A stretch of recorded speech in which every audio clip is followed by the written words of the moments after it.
In this video, I want to talk about 3 of Patrik Pietschmann's most rewarding arrangements for intermediate players, plus some honourable mentions that are also worth looking at. I'll go into detail describing all the parts within the pieces worth mentioning, I'll tell you the techniques required, and most importantly, equip you with the knowledge you need to learn them. Before we get into the top 3, I want to talk about a few runners-up which didn't quite make the list. First is Now We Are Free from Gladiator.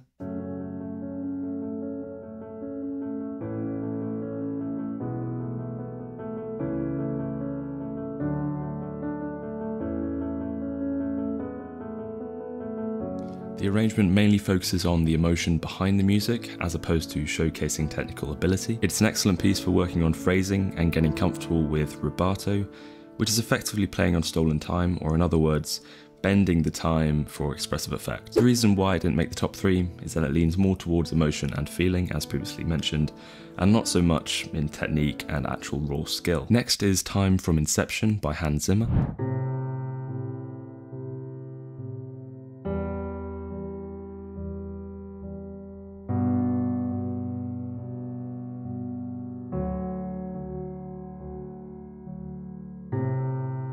I have previously mentioned this piece in the video outlining the pieces you should learn from Pietschmann as a beginner, but I still think it's a vital piece to learn as an intermediate. This piece is slow and repetitive, but it focuses on building intensity through dynamics as opposed to technical difficulty. It's a great exercise in controlling dynamics and maintaining focus over a longer performance, but as I said, it doesn't challenge your technique as much as the top 3, which I am about to mention. Very quickly, I just want to talk about the last runner-up I have.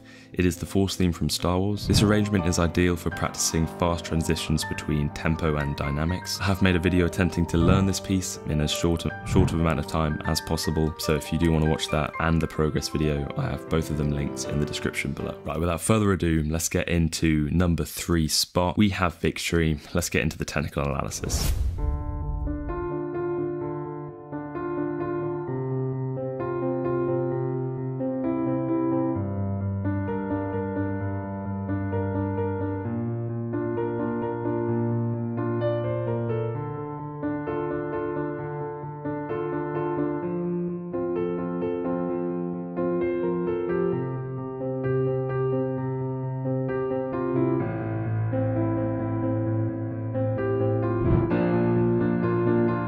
From the opening, this piece seems fairly innocuous, but at just 1 minute in, you are faced with right hand arpeggiated motion with the embedded melody, like we always see with his covers, and of course this is already going to pose a problem, especially if you're not used to this type of playing before. This tests your ability to bring out the melody while simultaneously balancing the harmony to not be overpowering. As the piece develops, the dynamics shift frequently, but managing these shifts correctly is key to keeping the music engaging and also keeping that cinematic feel that the piece is known for. Around 2 minutes, the cascading arpeggios and the embedded melody will continue to pose a problem.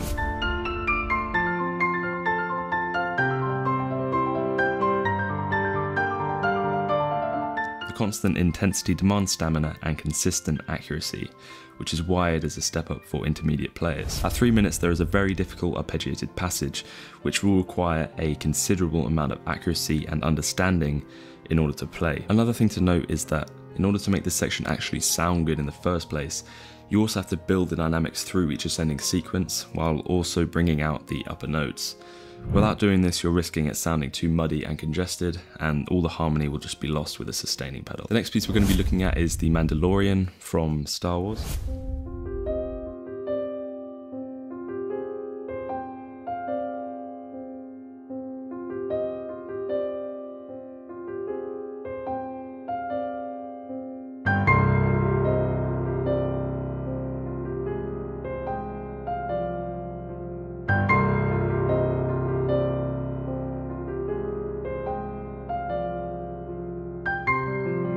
From the very beginning, the right hand lays down a simple melodic line, which is accompanied with occasional left hand interjections. After 1 minute, the left hand bass line is fully established, and it does contribute to a large part of this piece's character. At 1 minute 30, there is a short break from the melody with a double octave staccato motif, before resuming to a harmonic shift to major at 1 minute 46.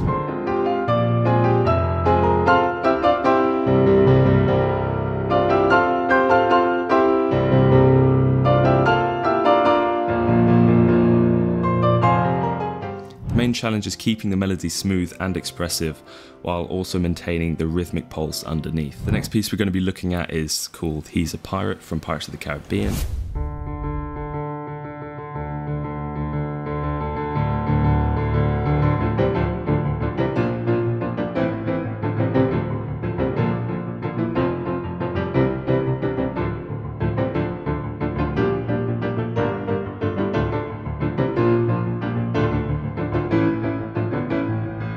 This piece is fast and energetic. Right from the start, both hands are playing in accented octaves with chordal texture. This helps establish the key as well as the tempo. Sections like 1 minute and 3 seconds in feature left hand jumps as well as chordal right hand melody, which can definitely pose a problem, especially in terms of coordination.